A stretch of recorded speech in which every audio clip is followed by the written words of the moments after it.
కదా, మన హ్యాండ్కి లెఫ్ట్ సైడ్ ఉంది కాబట్టి లెఫ్ట్.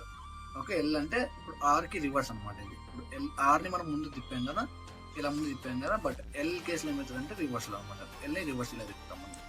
ఓకే, మళ్ళీ ఎల్ ఇన్వర్స్ ఎలాగంటే ఆర్కి సేమ్ ఆపోజిట్ అనమాట. తర్వాత ఇలా ముందు తిప్పుతాం. ఓకే, ఎల్ ఇన్వర్స్ అయిపోయింది. తర్వాత బి వచ్చేసి బ్యాక్ అనమాట. ఇది చూడండి, డైరెక్షన్ వచ్చేసి ఇలా తిప్పుకోవాలి, బ్యాక్. ఓకే, ఇలా బ్యాక్ తిప్పుకుంటాం. బి ఇన్వర్స్ అంటే దానికి రివర్స్. ఓకే, ఇది బ్యాక్ సైడ్ కాబట్టి. తర్వాత వచ్చేసి డి అంటే ఇది డౌన్ వచ్చేసి డి అంటే ఇలాగా రైట్ సైడ్ అనమాట. Okay, anti clock wise.